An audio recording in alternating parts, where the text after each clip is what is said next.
Kodagu channel ವಾರ್ತೆಗಳ ಪ್ರಾಯೋಜಕರು Muliya Keshav Bhat and sons, Madikeri, Gonikoppa, Puttur, Bengaluru. Shri Mookambika enterprises, near market, Madikeri. Infotainment park, Parassinikadavu, Kannur, Kerala. Shri ಟಾರ್ಪರಿನ್ಸ್, Aras road, Mysuru. Sharada jewellery, Aras road, Mysuru. Prashanth wood and steel furnitures, industrial area, Madikeri. ಸಂದಿಲ್ Kumar textiles, Mysuru. Naja mart, near market, Madikeri. Netra opticals, ಮಹದೇವಪೇಟ್.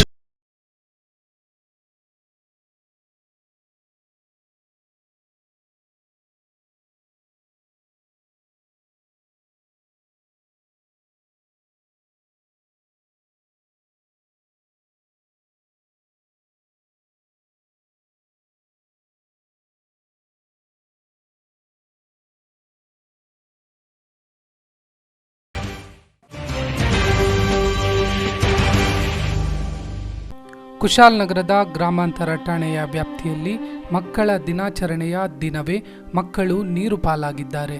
Hassan ಗಡಿಭಾಗದಲ್ಲಿ ಶವಗಳು ತೇಲಿ ಬಂದು ಅವುಗಳನ್ನು ಸ್ಥಳೀಯ ಯುವಕರು ಮೇಲಕ್ಕೆ ತಂದಿದ್ದಾರೆ.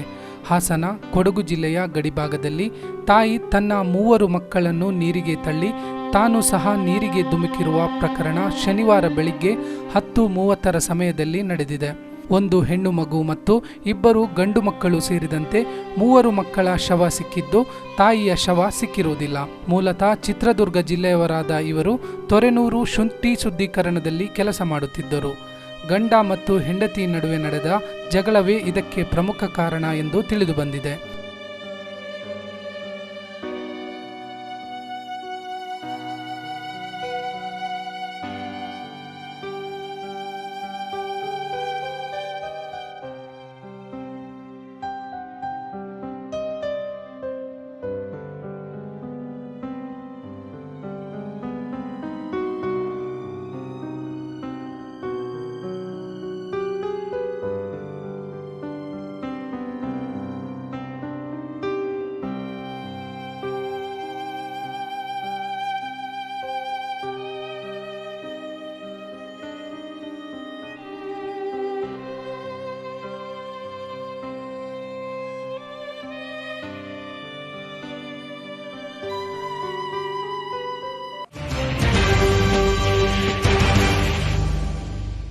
ಕೊಡಗು ಜಿಲ್ಲಾ ಕಾಂಗ್ರೆಸ್ ವತಿಯಿಂದ ಮಾಜಿ ಪ್ರಧಾನಿ ಜವಾಹರಲಾಲ್ ನೆಹರು ಅವರ 131ನೇ ಜನ್ಮ ದಿನಾಚರಣೆ ಕೊಡಗು ಜಿಲ್ಲಾ ಕಾಂಗ್ರೆಸ್ ಕಚೇರಿಯಲ್ಲಿ ಆಚರಿಸಲಾಯಿತು.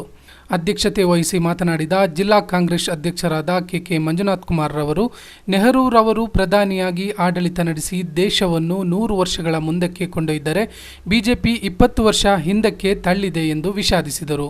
ಕೆಪಿಸಿಸಿ ಹಿರಿಯ ಮುಖಂಡ ಟಿಪಿ ರಮೇಶ್ ಅವರು ಮಾತನಾಡಿ, ನೆಹರೂರವರ ಚರಿತ್ರೆಯನ್ನು ಮುಂದಿನ ಪೀಳಿಗೆ ತಿಳಿಯುವ ಅನಿವಾರ್ಯತೆ ಇದೆ ಎಂದು ಹೇಳಿದರು.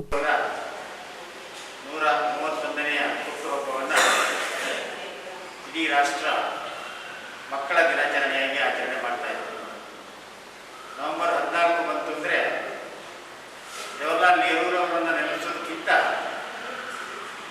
ಮಕ್ಕಳ ಒಂದು ದಿನಾಚರಣೆಯನ್ನು ಹೆಚ್ಚು ಪರಿಣಾಮಕಾರಿಯಾಗಿ ಅವರ ಹೆಸರಿನಲ್ಲಿ ರಾಷ್ಟ್ರದ ಉದ್ದಗಲಕ್ಕೆ ಆಚರಣೆ ಮಾಡ್ತಾರೆ.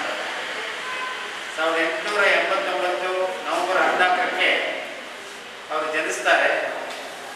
1964 ಮೇ 27ಕ್ಕೆ ಅವರು ನಿಧನರಾಗ್ತಾರೆ. ಸುಮಾರು 74 ವರ್ಷಗಳ ಕಾಲ ಜೀವಿತಾವಧಿಯಲ್ಲಿ ಈ ದೇಶದ ಸ್ವಾತಂತ್ರ್ಯ ಸಂಗ್ರಾಮಕ್ಕಾಗಿ ಹಗಲಿರುಳು ಅವಿರತವಾಗಿ ದುಡಿದಿರ್ತಕ್ಕಂಥ ಮಹಾನ್ ಚೇತನ ಪಂಡಿತ್ ಜವಾಹರ್ಲಾಲ್ ನೆಹರು ಅಂತ ಹೇಳ್ತಕ್ಕಂಥದ್ದನ್ನು ನಾವು ನೆನಪಿಸ್ಕೊಳ್ಬೇಕು. 1930ರಲ್ಲಿ ಸ್ವಾತಂತ್ರ್ಯ ಚಳವಳಿಗೆ ಅವರು ಧುಮುಕೋದ್ರ ಮೂಲಕ ಬಾಲಗಂಗಾಧರನಾಥ್ ತಿಲಕರು, ಮಹಾತ್ಮ ಗಾಂಧೀಜಿಯವರು, ಮೊಹಮ್ಮದ್ ಅಲಿ ಜಿನ್ನಾ ಅವರು, ಹೀಗೆ ಅನೇಕ ಹಿರಿಯ ನಾಯಕರ ಸಮ್ಮುಖದಲ್ಲಿ ಜವಾಹರ್ಲಾಲ್ ನೆಹರೂರವರು ರಾಷ್ಟ್ರದ ಸ್ವಾತಂತ್ರ್ಯಕ್ಕಾಗಿ ಹಗಲಿರುಳು ದುಡಿತಾರೆ. ಬಹುಶಃ ಅವರು ಜನರ ದೃಷ್ಟಿಕೋನದಲ್ಲಿ ಬಹಳ ಮುಖ್ಯವಾಗಿ ಅವರಲ್ಲಿ ಅಗಾಧವಾದಂಥ ದೇಶ ಪ್ರೇಮ ಇತ್ತು, ಹೋರಾಟದ ಮನೋಭಾವನೆ ಇತ್ತು, ತ್ಯಾಗಮಯಿ ವ್ಯಕ್ತಿತ್ವ ಅವರ ಮೇಲಿತ್ತು, ಮಕ್ಕಳ ಮೇಲಿನ ಮಮತೆ ಅವರಲ್ಲಿ ಅಪಾರವಾಗಿತ್ತು.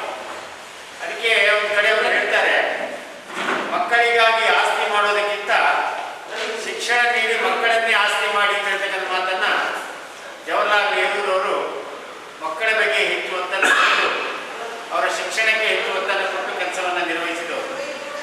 1951ರಲ್ಲಿ, 57ರಲ್ಲಿ, 62ರಲ್ಲಿ ಈ ದೇಶದಲ್ಲಿ ನಡೆದಿರ್ತಕ್ಕಂಥ ಎಲ್ಲ ಚುನಾವಣೆಯಲ್ಲಿ ಕೂಡ ಕಾಂಗ್ರೆಸ್ಸು ಜಯಬೇರಿಯನ್ನು ಗಳಿಸಿರ್ತಕ್ಕಂಥ ಒಂದು ಇತಿಹಾಸ ಜವಾಹರ್ಲಾಲ್ ನೆಹರೂರವರು ಪ್ರಧಾನಮಂತ್ರಿಯಾದ ಕಾಲದಲ್ಲಿ ನಡೆದಿತ್ತು ಅಂತ ಹೇಳ್ತಕ್ಕಂಥದ್ದು ಬಹಳ ಮುಖ್ಯ. ಅದಕ್ಕೂ ಮೊದಲು ಡಾಕ್ಟರ್ ರಾಜೇಂದ್ರ ಪ್ರಸಾದ್ ಅವರು ದೇಶದ ರಾಷ್ಟ್ರಪತಿಯಾಗಿದ್ದಾಗ, ಸರ್ವಪಲ್ಲಿ ರಾಧಾಕೃಷ್ಣನ್ ದೇಶದ ರಾಷ್ಟ್ರಪತಿಯಾಗಿದ್ದಾಗ ಮತ್ತು ಗವರ್ನರ್ ಜನರಲ್ ಮೌಂಟ್ ಬೇಟನ್ ಆಗಿದ್ದಾಗ, ಚಕ್ರವರ್ತಿ ಸಿ ರಾಜಗೋಪಾಲಾಚಾರ್ಯವರು ಗವರ್ನರ್ ಜನರಲ್ ಆದ ಕಾಲಕ್ಕೆ ನೆಹರೂರವರು ಆ ದೇಶದ ಆಡಳಿತ ಚುಕ್ಕಾಣಿಯನ್ನು ಹಿಡಿದು ಈ ದೇಶವನ್ನು ಮುನ್ನಡೆಸಿರ್ತಕ್ಕಂಥದ್ದು ಅದರ ಇತಿಹಾಸಗಳನ್ನು ಓದಿದಾಗ ನಮಗೆ ಗೊತ್ತಾಗ್ತದೆ. ಬಹುಶಃ ಅವರ ಮಡದಿ ಕಮಲಾ ನೆಹರು ಅವರು ಕೇವಲ 20 ವರ್ಷ ಜೀವಿತವಾದ ಕಾಲದಲ್ಲಿ ಅವರ ಜೀವನವನ್ನು ಅವರೊಟ್ಟಿಗೆ ಮಾಡ್ತಾರೆ. 1916ರಲ್ಲಿ ಜನನಾಗಿ 1936ರಲ್ಲಿ ಅವರ ಮಡದಿಯವರು ಕೂಡ ತೀರಿ ಹೋಗ್ತಾರೆ. ಏಕೈಕ ಪುತ್ರಿ ಶ್ರೀಮತಿ ಇಂದಿರಾ ಗಾಂಧಿಯವರು ಇಂದಿರಾ ಪ್ರಿಯದರ್ಶಿನಿಯಾಗಿ ನೆಹರೂರವರು ಸ್ವಾತಂತ್ರ್ಯ ಪೂರ್ವದಲ್ಲಿ ಯಾವ್ಯಾವ ಚಳವಳಿಗಳಲ್ಲೆಲ್ಲ ಭಾಗವಹಿಸುತ್ತಾರೆ ಹಾಗೆಲ್ಲ ಇಂದಿರಾ ಗಾಂಧಿಯವರೊಟ್ಟಿಗೆ ಸೇರಿ ಚಳವಳಿಗಳಲ್ಲಿ ಭಾಗವಹಿಸಿರ್ತಕ್ಕಂಥ ಇತಿಹಾಸವನ್ನು ಕೂಡ ನಾವು ಓದಿ ತಿಳ್ಕೊಂಡಿದ್ದೇವೆ. ದೇಶಕ್ಕೆ ಸ್ವಾತಂತ್ರ್ಯ ಬಂದ ಮೇಲೆ ಈ ದೇಶವನ್ನು ಮುನ್ನಡೆಸ್ತಕ್ಕಂಥದ್ದು, ಈ ದೇಶದ ರೈತಾಪಿ ವರ್ಗದವರಿಗೆ, ಕೃಷಿಕರಿಗೆ ಬೇಕಾದಂಥ ಯೋಜನೆಗಳನ್ನು ರೂಪಿಸ್ತಕ್ಕಂಥದ್ದು, ಈ ದೇಶದ ಕೈಗಾರಿಕಾ ನೀತಿಯನ್ನು ರೂಪಿಸ್ತಕ್ಕಂಥದ್ದು, ಈ ದೇಶದ ಹಣಕಾಸು ಪರಿಸ್ಥಿತಿಯನ್ನು ನಿಭಾಯಿಸ್ತಕ್ಕಂಥದ್ದು, ಈ ದೇಶದ ವಿದೇಶಾಂಗ ವ್ಯವಹಾರಗಳನ್ನು ನಿಭಾಯಿಸ್ತಕ್ಕಂಥ ಬಹುದೊಡ್ಡ ಜವಾಬ್ದಾರಿ ಜವಾಹರ್ಲಾಲ್ ನೆಹರು ಅವರ. ಕೆಪಿಸಿಸಿ ಕಾರ್ಯದರ್ಶಿ ಟಿಎಂ ಶಹೀದ್ ಮಾತನಾಡಿ, ನೆಹರು ಕುಟುಂಬ ಅಗರ್ಭ ಶ್ರೀಮಂತರಾಗಿದ್ದು ಎಲ್ಲವನ್ನೂ ದೇಶಕ್ಕೆ ತ್ಯಾಗ ಮಾಡಿದ್ದನ್ನು ಸ್ಮರಿಸಿದರು.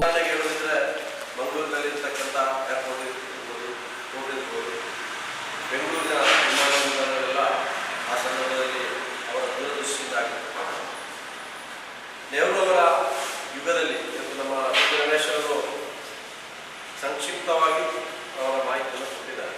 ನೆಹರು ಅವರು ಈ ದೇಶದ ಪ್ರಧಾನಮಂತ್ರಿಯಾದಾಗ ಕೈಗೊಂಡಂಥ ಕಾರ್ಯಕ್ರಮಗಳು, ಕೃಷಿಕರಿಗೆ ನೀಡಿದಂಥ ಕೊಡುಗೆಗಳು, 1937ರಲ್ಲಿ ನಮ್ಮ ದೇಶದಲ್ಲಿ ಕೇವಲ 3 ಕೋಟಿ ಜನರಿಗೆ ಮಾತ್ರ ಮತದಾನದ ಬ್ರಿಟಿಷರ ಆಡಳಿತ ಮುಂದೆ ನೆಹರು ಅವರು ಪ್ರಧಾನಮಂತ್ರಿ ಆದಾಗ ನಂತರದ ಚುನಾವಣೆಯಲ್ಲಿ 17 ಕೋಟಿ ಜನರಿಗೆ ಈ ದೇಶದ 17 ಕೋಟಿ ಜನರನ್ನು ಮತದಾರ ಪಟ್ಟಿಯಲ್ಲಿ ಸೇರ್ಕೊಳ್ಳತಕ್ಕಂಥ ಕೆಲಸಗಳನ್ನು ನೆಹರು ಅವರ ನಾಯಕತ್ವದಲ್ಲಿ ಆಗಿದೆ. ಇದು ಗಾಂಧೀಜಿಯವರನ್ನ ಬಿಟ್ಟ ನಂತರ ಈ ದೇಶಕ್ಕೆ ದೊಡ್ಡ ಒಂದು ಶಕ್ತಿಯನ್ನು ಮತ್ತು ಆಡಳಿತವನ್ನು ಮತ್ತು ಪಕ್ಷದ ಒಂದು ಏಳಿಗೆಗೆ ದುಡಿದಂಥ ಮಹಾನ್ ನಾಯಕರಲ್ಲಿ ಪಂಡಿತ್ ನೆಹರು ಅವರು ಪ್ರಮುಖರು. ನೆಹರು ಅವರ ದೂರದೃಷ್ಟಿಯಿಂದ ಇವತ್ತು ಇಡೀ ದೇಶ ಅಭಿವೃದ್ಧಿಯಾಗಿದೆ. ಇವತ್ತೇನು ನಮ್ಮ ಪ್ರಧಾನಮಂತ್ರಿಗಳಿರ್ಬೋದು, ಬಿಜೆಪಿಯ ಎಲ್ಲ ನಾಯಕರು, ಕಾಂಗ್ರೆಸ್ ಅವರು ಏನು ಮಾಡಿದ್ದಾರೆ ಅಂತ ಕೇಳ್ತಾ ಇದ್ದಾರೆ. ಬಹುಶಃ ಇವತ್ತು ಕಾಂಗ್ರೆಸ್ನ ನೆಹರು ಅವರು, ಇಂದಿರಾ ಗಾಂಧಿ ಅವರು, ರಾಜೀವ್ ಗಾಂಧಿ ಅವರು ಮಾಡಿದಂಥ ಆ ಕೆಲಸವನ್ನು ಇವತ್ತು ಮಾರಾಟ ಮಾಡ್ತಕ್ಕಂಥ ಕೆಲಸವನ್ನು ಭಾರತೀಯ ಜನತಾ ಪಕ್ಷ ಮಾಡ್ತಾ ಇದೆ. ಬಹುಶಃ ನಾವು ಯಾರು ಮಾತಾಡ್ತಾ ಇಲ್ಲ. ಇವತ್ತು ನೆಹರು ಅವರ ತತ್ವ ಸಿದ್ಧಾಂತಗಳನ್ನು ಮೆಚ್ಚಿಕೊಂಡು ಯಾವತ್ತೂ ಕೂಡ ದೊಡ್ಡ ರೀತಿಯ ಕಾರ್ಯಕ್ರಮ ಆಗ್ತಾ ಇದೆ. ಮಕ್ಕಳ ದಿನಾಚರಣೆ, ಇವತ್ತು ಪ್ರಧಾನಮಂತ್ರಿಗಳು ಪಕ್ಷ ಬದಲಾವಣೆ ಆದಾಗ ನೆಹರು ಅವರನ್ನ ಮರೆಯತಕ್ಕಂಥ ಅಥವಾ ಇಂದಿರಾ ಗಾಂಧಿ ಅವರನ್ನ ಮರೆಯತಕ್ಕಂಥ ಅಥವಾ ಗಾಂಧೀಜಿಯವರನ್ನ ಮರೆಯತಕ್ಕಂಥ ಬೇರೆ ಜನರನ್ನು ತಂದು ಅವರ ಆಚರಣೆಗಳು, ಅವರ ವಿಚಾರಗಳನ್ನು ದೇಶಕ್ಕೆ ವಿರೋಧಿಯಾಗಿದ್ದಂಥ ಕೆಲವರ ಆಚಾರ ವಿಚಾರಗಳನ್ನು ಅಪವಾಗಿ ಆಚರಿಸ್ತಕ್ಕಂಥದ್ದನ್ನು ನಾವು ನೋಡ್ತಾ ಇದ್ದೀವಿ.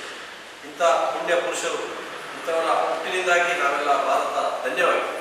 ಇಂದಿರಾಜಿಯವರು ಇರ್ಬೋದು, ಇವತ್ತು ರಾಹುಲ್ ಗಾಂಧಿ ಅವರು ಇರ್ಬೋದು, ಅವರೆಲ್ಲ ಸಂತಾನ ಇವತ್ತು ಏನು ಮಾಡ್ತಾ ಇದೆ ಅಂದರೆ ಈ ದೇಶಕ್ಕಾಗಿ ಅದೆಷ್ಟು ಅಗರ್ಭ ಶ್ರೀಮಂತಿಗೆಯಲ್ಲಿದ್ದಂಥ ನೆಹರು ಅವರು ತಮ್ಮ ಎಲ್ಲ ಭೂಮಿಯನ್ನು, ಮನೆಗಳನ್ನು ಈ ದೇಶಕ್ಕಾಗಿ ದಾನ ಮಾಡಿದಂಥ ಒಬ್ಬ ಮಹಾನ್ ಚೇತನ. ಇವತ್ತು ಅವರ ಹಾಕಿರ್ತಕ್ಕಂಥ ನೆಹರು ಸೂಟ್ ಇವತ್ತು ವಿದೇಶಗಳಲ್ಲಿ ಕೂಡ ಅತ್ಯಂತ ಪ್ರಚಲಿತವಾಗಿದೆ. ವಿದೇಶದಿಂದ ಅವರಿಗೆ ಸೂಟೆಲ್ಲ ಆ ಕಾಲದಲ್ಲಿ ಹೊಲಿದು ಇಸ್ತ್ರಿಯಾಗಿ ಅವರಿಗೆ ಬರ್ತಾ ಇತ್ತು ದೆಹಲಿಗೆ.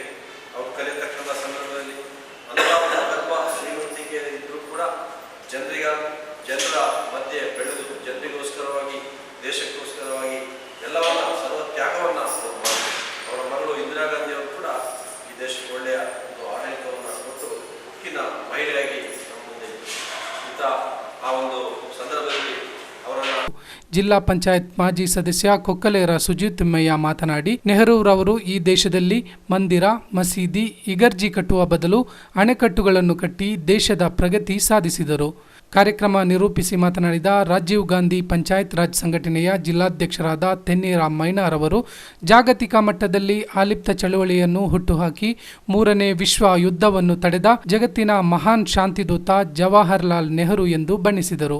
ಜಿಲ್ಲಾ ಕಾಂಗ್ರೆಸ್ ಪ್ರಧಾನ ಕಾರ್ಯದರ್ಶಿ ವಿಪಿ ಸುರೇಶ್, ಕಾರ್ಮಿಕ ಘಟಕದ ಜಿಲ್ಲಾಧ್ಯಕ್ಷ ಕೆಇ ಮ್ಯಾಥ್ಯೂ, ಮಾಜಿ ಮೂಡಾ ಅಧ್ಯಕ್ಷರಾದ ಬಿಕೆ ಕೃಷ್ಣ, ನಗರಸಭೆ ಮಾಜಿ ಸದಸ್ಯರಾದ ಪ್ರಕಾಶ್ ಮಾತನಾಡಿದರು.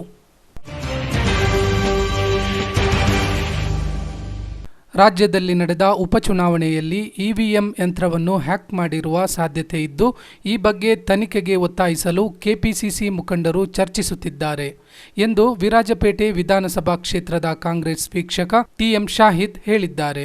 ನಗರದಲ್ಲಿ ಸುದ್ದಿಗೋಷ್ಠಿಯಲ್ಲಿ ಮಾತನಾಡಿದ ಇವರು, ಶಿರಾ ಹಾಗೂ ಆರ್ಆರ್ ನಗರದಲ್ಲಿ ನಡೆದ ಉಪಚುನಾವಣೆಯಲ್ಲಿ ಇವಿಎಂ ಯಂತ್ರ ಹ್ಯಾಕ್ ಆಗಿರುವ ಸಂಶಯ ವ್ಯಕ್ತವಾಗಿದೆ. ಬಿಜೆಪಿ ಅಧಿಕಾರ ಹಾಗೂ ಚುನಾವಣಾ ಆಯೋಗವನ್ನು ದುರುಪಯೋಗಪಡಿಸಿಕೊಂಡು ಅಕ್ರಮವಾಗಿ ಉಪಚುನಾವಣೆಯಲ್ಲಿ ಗೆಲುವು ಸಾಧಿಸಿರುವ ಸಾಧ್ಯತೆ ಇದೆ. ಜೊತೆಗೆ ಚುನಾವಣಾ ನೀತಿ ಸಂಹಿತೆ ಉಲ್ಲಂಘನೆ ಮಾಡಿ ಹಣದ ಹೊಳೆ ಹರಿಸಲಾಗಿದೆ. ಈ ಹಿನ್ನೆಲೆ ತನಿಖೆಗೆ ಚಿಂತನೆ ನಡೆಸಲಾಗುತ್ತಿದೆ ಎಂದರು. ಉಪಚುನಾವಣೆಯ ಸೋಲಿನಿಂದ ಧೃತಿಗೆಡುವುದಿಲ್ಲ. ಮುಂದಿನ ಚುನಾವಣೆಗೆ ಎಲ್ಲ ರೀತಿಯ ಸಿದ್ಧತೆಗಳನ್ನು ಮಾಡಿಕೊಳ್ಳಲಾಗುವುದು. ಗ್ರಾಮ ಪಂಚಾಯಿತಿ ಚುನಾವಣೆ ಹಾಗೂ ಪಕ್ಷ ಸಂಘಟನೆಯತ್ತ ಮುಂದಿನ ದಿನಗಳಲ್ಲಿ ಗಮನ ಹರಿಸಲಾಗುವುದು ಎಂದು ತಿಳಿಸಿದರು. ಮತದಾರರನ್ನ ಎದುರಿಸ್ತಕ್ಕಂಥದ್ದು, ಅಲ್ಪಸಂಖ್ಯಾತರ ಮತ್ತು ದಲಿತ ವರ್ಗದ ಮತಗಳನ್ನು ಡಿಲೀಟ್ ಮಾಡ್ತಕ್ಕಂಥ ವ್ಯವಸ್ಥೆಯನ್ನು ವ್ಯವಸ್ಥಿತವಾಗಿ ಅವರು ಮಾಡಿದರು ಮತ್ತು ಹಣದ ಹೊಳೆಯನ್ನೇ ಹರಿಸಿದರು. ಬಹುಶಃ ಒಂದು ಚುನಾವಣೆಯಲ್ಲಿ ಭಾರತೀಯ ಜನತಾ ಪಕ್ಷದವರು ಈ ರೀತಿ ಹಣವನ್ನು ಚೆಲ್ಲಿ ಚುನಾವಣೆಯನ್ನು ಗೆಲ್ಲುವುದಂದರೆ ಅದು ಪ್ರಜಾಪ್ರಭುತ್ವಕ್ಕೆ ಒಂದು ಮಾರಕವಾದಂಥ ಒಂದು ಸನ್ನಿವೇಶವನ್ನು ಅವರು ಸೃಷ್ಟಿ ಮಾಡ್ತಾ ಇದ್ದಾರೆ. ಇವತ್ತು ಈ ದೇಶದ ಪ್ರಜೆಗೆ ಅವರಿಗೆ ಮನಸ್ಸಿಗೆ ಬಂದಂತೆ ಮತ ಹಾಕ್ತಕ್ಕಂಥ, ಆತ್ಮವಿಶ್ವಾಸಕ್ಕೆ ಅನುಗುಣವಾಗಿ ಮತ ಹಾಕ್ತಕ್ಕಂಥ ಅವಕಾಶವನ್ನು ಸಂವಿಧಾನ ಕಲ್ಪಿಸಿಕೊಟ್ಟಿದೆ.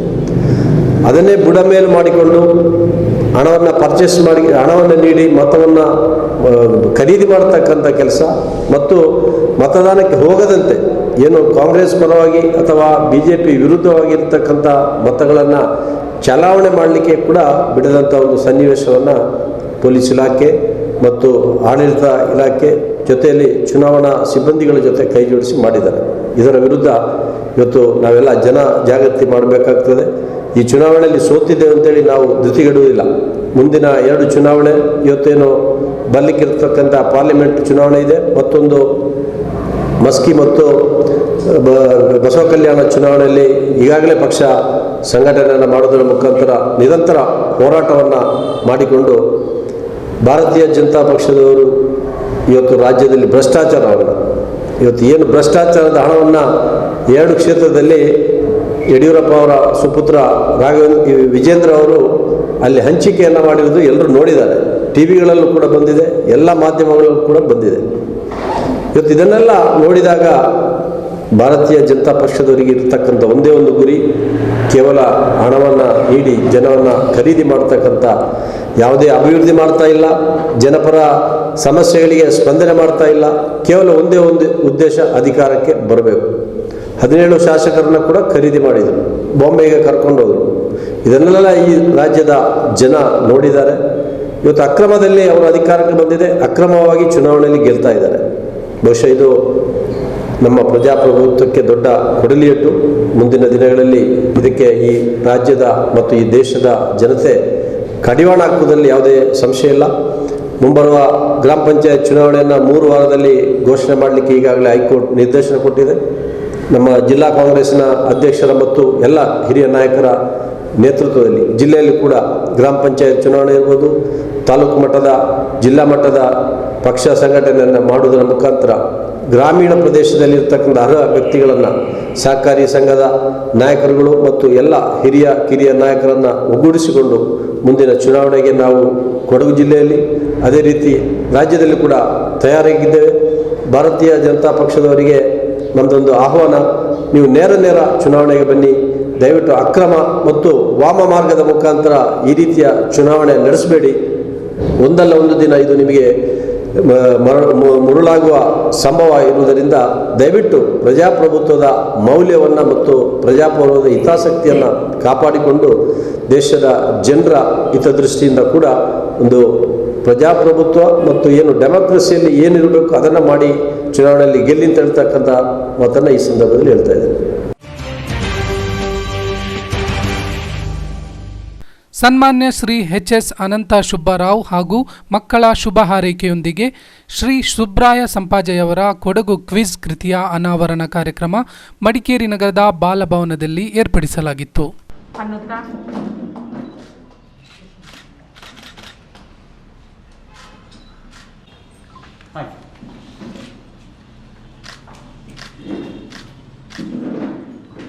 ಈಗಷ್ಟೇ ಶ್ರೀಯುತ ವಿ ಮನೋಹರ್ ಅವರ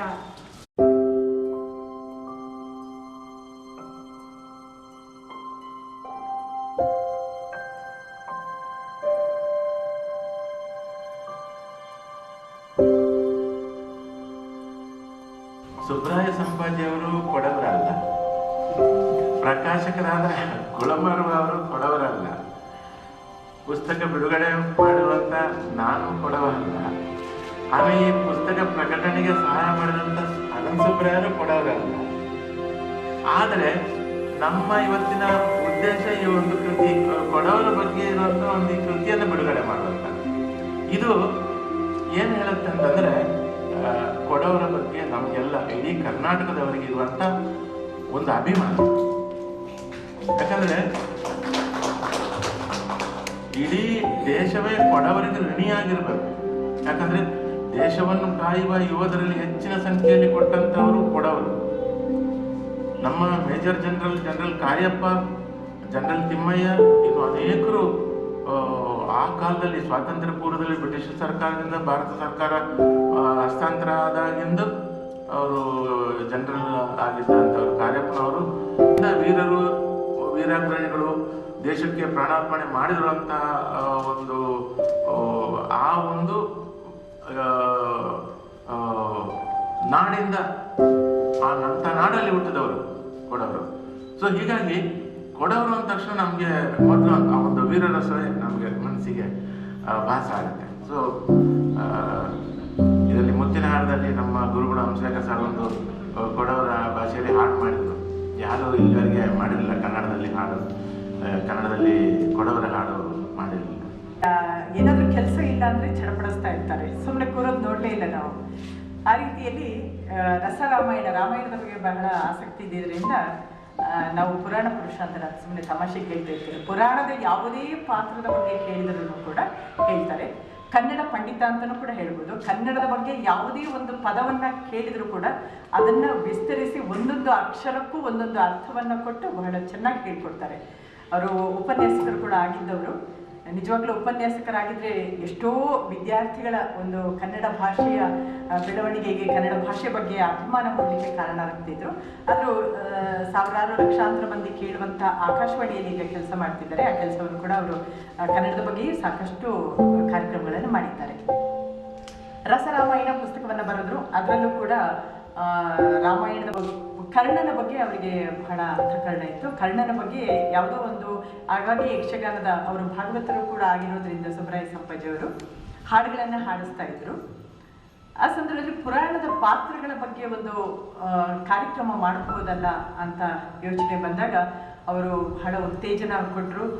ಸಂಪಾಜಿಯವರು ಅದೊಂದು ತಪಸ್ಸಿನ ರೀತಿಯಲ್ಲಿ ಪುರಾಣಗಳ ಪಾತ್ರಗಳನ್ನು ಪರಿಚಯಿಸುವಂಥ ಪುರಾಣಯಾನ ಪುಸ್ತಕವನ್ನು ಬರೆದರು. ಅದು ಕಾರ್ಯಕ್ರಮವಾಗಿ ಪ್ರತಿ ವಾರ ಬರ್ತಾ. ಕೊಡಗು ಏಲಕ್ಕಿ ಮಾರಾಟ ಸಹಕಾರ ಸಂಘದ ನಿರ್ದೇಶಕರೊಬ್ಬರು ಸಂಘದ ಸಿಮೆಂಟ್ ಶೀಟ್ಗಳನ್ನು ನಿಯಮಬಾಹಿರವಾಗಿ ಕೊಂಡೊಯ್ದಿದ್ದು, ಈ ಬಗ್ಗೆ ಸೂಕ್ತ ತನಿಖೆ ನಡೆಸಿ ನಿರ್ದೇಶಕನ ಸದಸ್ಯತ್ವ ರದ್ದುಗೊಳಿಸಬೇಕೆಂದು ಸಂಘದ ಮಾಜಿ ಅಧ್ಯಕ್ಷ ಹಾಗೂ ಹಾಲಿ ನಿರ್ದೇಶಕ ಬಿಇ ಬೋಪಯ್ಯ ಆರೋಪಿಸಿದ್ದಾರೆ. ನಗರದಲ್ಲಿ ಸುದ್ದಿಗೋಷ್ಠಿಯಲ್ಲಿ ಮಾತನಾಡಿದ ಅವರು 2019-20 ಸಾಲಿನಲ್ಲಿ ಸಂಘದ ದಾಸ್ತಾನು ಪರಿಶೀಲನೆ ಸಂದರ್ಭ ನಿರ್ದೇಶಕರೊಬ್ಬರು ಸಿಮೆಂಟ್ ಶೀಟ್ಗಳು ಹಾನಿಗೀಡಾಗಿವೆ ಎಂದು ಹೇಳಿ ಯಾರ ಒಪ್ಪಿಗೆಯೂ ಇಲ್ಲದೆ ನಿಯಮಬಾಹಿರವಾಗಿ ತೆಗೆದುಕೊಂಡು ಹೋಗಿರುತ್ತಾರೆ. ನಿಯಮ ಪ್ರಕಾರ ಶೀಟ್ಗಳನ್ನು ತೆಗೆದುಕೊಂಡು ಹೋಗಲು ಸಹಕಾರ ಇಲಾಖೆಯ ಅನುಮತಿ ಪಡೆಯಬೇಕು. ಮಹಾಸಭೆಯ ಒಪ್ಪಿಗೆ ಬೇಕು. ಸಂಸ್ಥೆಯ ವಸ್ತುಗಳ ದರವನ್ನು ಅಥವಾ ಹರಾಜಿನ ನಿರ್ಧಾರವನ್ನು ಆಡಳಿತ ಮಂಡಳಿ ಮಾಡಬೇಕಾಗುತ್ತದೆ. ಅದಕ್ಕೆ ಇದನ್ನು ಮೀರಿ ಈರಪ್ಪ ಅವರು ಶೀಟ್ಗಳನ್ನು ತೆಗೆದುಕೊಂಡು ಹೋಗಿದ್ದಾರೆ. ಶೀಟ್ಗಳನ್ನು ಸಹಕಾರ ಇಲಾಖೆ ಮರಳಿ ಪಡೆಯಬೇಕು ಮತ್ತು ಈ ಬಗ್ಗೆ ಸೂಕ್ತ ತನಿಖೆ ನಡೆಸಿ ಈರಪ್ಪ ಅವರ ಸದಸ್ಯತ್ವವನ್ನು ರದ್ದುಗೊಳಿಸಬೇಕೆಂದು ಆಗ್ರಹಿಸಿದರು. ಪ್ರಕರಣಕ್ಕೆ ಸಂಬಂಧಿಸಿದಂತೆ ಕಚೇರಿಯ ರಶೀದಿ ಸಂಖ್ಯೆ 580ರಲ್ಲಿ ಅರ್ಧ ಹಣವನ್ನು ನೀಡಿರುತ್ತಾರೆ. ಆದರೆ ತೆಗೆದುಕೊಂಡು ಹೋದ ಶೀಟ್ಗಳು ಹಾನಿಗೀಡಾಗಿರಲಿಲ್ಲ. ಈ ಬಗ್ಗೆ ಆಕ್ಷೇಪ ವ್ಯಕ್ತಪಡಿಸಿದಾಗ ಆಡಳಿತ ಮಂಡಳಿಯ ಎಲ್ಲ ಸದಸ್ಯರುಗಳಿಗೆ ನೀಡಿದ ಉಡುಗೊರೆಗಳ ಬಗ್ಗೆ ಪತ್ರಿಕೆಗಳಲ್ಲಿ ಬಹಿರಂಗಪಡಿಸುವುದಾಗಿ ಬೆದರಿಕೆ ಹಾಕಿದ್ದಾರೆ. ಆದರೆ ಉಡುಗೊರೆಯನ್ನು ಆಡಳಿತ ಮಂಡಳಿಯ ಎಲ್ಲ ಸದಸ್ಯರ ಒಪ್ಪಿಗೆಯ ಮೇರೆಗೆ ನೀಡಲಾಗಿದೆ ಎಂದು ಸ್ಪಷ್ಟಪಡಿಸಿದರು. ಸಂಸ್ಥೆಗೆ ಹೊಸದಾಗಿ 2 ಸಿಬ್ಬಂದಿಗಳನ್ನು ನೇಮಕ ಮಾಡಿಕೊಳ್ಳುವ ಸಂದರ್ಭ ರೈತ ಮಿತ್ರ ಕೂಟದ ಸದಸ್ಯರೊಬ್ಬರು 4ನೇ ದರ್ಜೆ ನೌಕರರೊಬ್ಬರಿಂದ ರೂಪಾಯಿ 25,000 ಹಣವನ್ನು ಪಡೆದಿದ್ದು, ಈ ಬಗ್ಗೆಯೂ ತನಿಖೆ ನಡೆಸಿ ಸೂಕ್ತ ಕ್ರಮ ಕೈಗೊಳ್ಳಬೇಕೆಂದು ಒತ್ತಾಯಿಸಿದ ಬೋಪಯ್ಯ, ಈ ಹಿಂದೆ ಮಡಿಕೇರಿ ಪ್ರಧಾನ ಕಚೇರಿಯ ಸಭೆಯೊಂದರಲ್ಲಿ ನೌಕರರೊಬ್ಬರು ಮುಖ್ಯಸ್ಥರೊಬ್ಬರ ಬಳಿ ಅನುಚಿತವಾಗಿ ವರ್ತಿಸಿದ ಕಾರಣಕ್ಕಾಗಿ ಆ ನೌಕರನನ್ನು ಸೋಮವಾರಪೇಟೆ ಶಾಖೆಗೆ ವರ್ಗಾಯಿಸಲಾಗಿತ್ತು. ಆದರೆ ಆಡಳಿತಾಧಿಕಾರಿಯ ಅವಧಿಯಲ್ಲಿ ಆ ನೌಕರನನ್ನು ಮತ್ತೆ ಮಡಿಕೇರಿ ಕಚೇರಿಗೆ ನಿಯೋಜಿಸಿಕೊಳ್ಳಲಾಗಿದೆ. ಈ ರೀತಿಯ ನಿಯಮಬಾಹಿರ ಕ್ರಮಗಳಿಂದಾಗಿ ಸಂಸ್ಥೆಯ ಪ್ರಗತಿಗೆ ಧಕ್ಕೆಯಾಗುತ್ತದೆ. ಸಹಕಾರ ಇಲಾಖೆ ಗಮನ ಹರಿಸಿ ಸೂಕ್ತ ಕ್ರಮ ಕೈಗೊಳ್ಳಬೇಕೆಂದು ಒತ್ತಾಯಿಸಿದರು.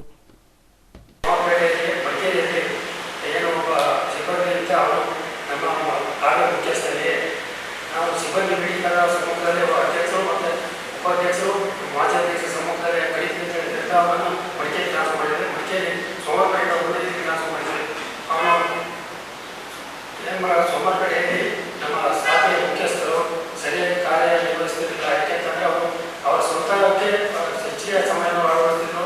ನಮ್ಮ ಸಂಘದ ಡಿವಿಜನ್ ಮಾಡಿ ಅವರು ಇಂಗ್ಲೀಷ್ ಕೋಚಿಂಗ್ ಕ್ಲಾಸ್ ಒಂದು ಕಾರ್ಯಕ್ರಮಕ್ಕೆ ಮತ್ತು ಸ್ವಂತ ತೋಟ ಕೆಲಸಕ್ಕೆ ಹೋಗ್ತಾ ಇದ್ರು.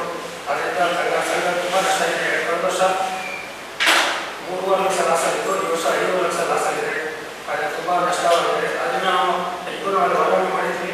ಅದೇ ನಮ್ಮ ಸಮಯ ಮುಗಿದ ತಕ್ಷಣ ಆಡಳಿತಾಧಿಕಾರಿಯ ಸಮಯದಲ್ಲಿ ನಮ್ಮ CEO ಅವರು ತಕ್ಷಣ 5 ದಿವಸದಲ್ಲಿ ಅವರು ಟ್ರಾನ್ಸ್ಫರ್ ಮಾಡಿದ್ದಾರೆ. ಮತ್ತು ಅವರು 2 ವರ್ಷ ಕಡಿಮೆ ಹೇಳಿದ ಆ ಸಿಬ್ಬಂದಿ ಕೊರೋನಾ ಮೃತಪಟ್ಟಿದ್ದಾರೆ. ಸೌಜನ್ಯಕ್ಕೂ ಸಹ ಒಂದು ಗೌರವ ಸಲ್ಲಿಸಿದ ತಕ್ಷಣ ಅವರನ್ನು ಟ್ರಾನ್ಸ್ಫರ್ ಮಾಡಿದ್ದಾರೆ. ಹಾಗೆ ನಮ್ಮ ಸಂಘದಲ್ಲಿ ಏನಂತಂದರೆ ನಾವು ಸ್ಟಾಫ್ ವೆರಿಫಿಕೇಶನ್ ಮಾಡ್ತೀವಿ. ಪ್ರತಿ ವರ್ಷ ಮಾರ್ಚಲ್ಲಿ ಸ್ಟಾಫ್ ವೆರಿಫಿಕೇಶನ್ ಮಾಡ್ತೀವಿ. ಆ ಸಮಯದಲ್ಲಿ ಈ ವರ್ಷ ಕೊರೋನಾ ಇದರಿಂದ ನಾವು ವೇಟಿಗಳಲ್ಲಿ ಸ್ಟಾಫ್ ವೆರಿಫಿಕೇಶನ್ ಮಾಡ್ತೀವಿ. ಸ್ಟಾಫ್ ವೆರಿಫಿಕೇಶನ್ ಮಾಡಿದ ಸಂದರ್ಭದಲ್ಲಿ ನಾನು ನಮ್ಮ CEO ಹೇಳಿದ್ರೆ, ನೀವು ಏನು ಲೋಕಲ್ ಇರ್ತಾರೆ ಆ ಡೇಟ್ಗಳಲ್ಲಿ ಮಾತ್ರ ಹೇಳೋದು ತುಂಬ ದೂರದಲ್ಲಿ ಬೇಡ ಆಗ್ತದೆ. ಆದರೆ ಕೆಲವು ಉದ್ದೇಶಪೂರ್ವಕವಾಗಿ ಸ್ಟಾಫ್ ಚೇಂಜ್ ಹಾಕಿಕೊಂಡು ಏನು ಸ್ಟಾಫು ವೆರಿಫಿಕೇಶನ್ ಮಾಡಿ ತಿಳಿಸಿದೆ ಅಲ್ಲೇನು ಹೋಗ್ತಾ ಇರುತ್ತೆ. ಕೆಲವು ಡ್ಯಾಮೇಜ್ ಈಗಲೂ ಸಹ ಡ್ಯಾಮೇಜನ್ನು ಒಂದು ಸುಮಾರು ಸೀಟ್ಗಳನ್ನು ಅವರು ಸ್ವಂತ ಬಗ್ಗೆ ತೆಗೆದುಕೊಂಡಿರ್ತಾರೆ. SS ತೆಗೆದುಕೊಂಡು ಹೋಗಿರ್ತಾರೆ. ಹಾಗೆ ಮತ್ತೆ ಕೆಲವು ವಸ್ತುಗಳನ್ನು ಕೆಲವು ಆ ಕಡೆ ಮಾಡಿರ್ತಾರೆ. ಅದು ಹೇಳಿದ್ರೆ ನಾನು ಬಯಸ್ತೇನೆ. ಹಾಗೆ ನಾನು ಅದನ್ನು ಬಹಿರಂಗಪಡಿಸಿದೆ ಅಂತ ಹೇಳಿದರೆ, ನಮ್ಮ ಸಂಘದಲ್ಲಿ ಏನು 5 ವರ್ಷ ಟರ್ಮ್ ಹೋಗ್ತದೆ. ಟರ್ಮ್ ಮುಗಿಯ ಸಮಯದಲ್ಲಿ ನಾವು ಎಲ್ಲರೂ ಆಡಳಿತ ಮಂಡಳಿಯ ಒಪ್ಪಿಗೆ ಮೇರೆಗೆ ಎಲ್ಲರಿಗೆ ಗಿಫ್ಟ್ ಕೊಟ್ಟಿರ್ತೀವಿ.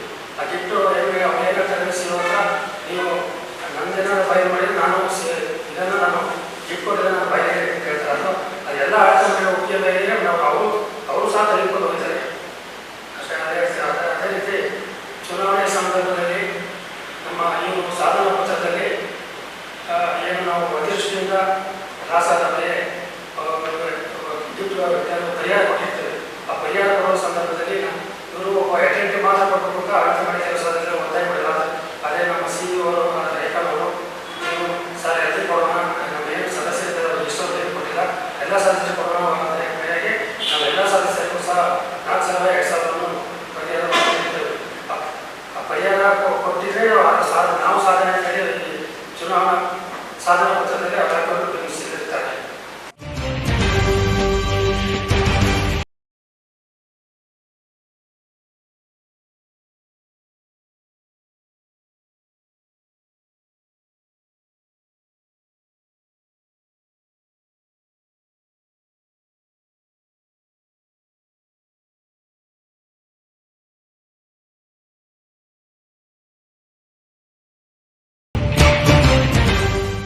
ಕೊಡಗು ಚಾನೆಲ್ ವಾರ್ತೆಗಳ ಪ್ರಾಯೋಜಕರು Muliya Keshav Bhat and sons, Madikeri, Gonikoppa, Puttur, Bengaluru. Shri Mookambika enterprises, near market, Madikeri. Infotainment park, Parassinikadavu, Kannur, Kerala. Shri ಟಾರ್ಪರಿನ್, Aras road, Mysuru. Sharada jewellery, Aras road, Mysuru. Prashanth wood and steel furnitures, industrial area, Madikeri. ಸೆನಿಲ್ Kumar textiles, Mysuru. Naja mart, near market, Madikeri. Netra opticals, Mahadev plate,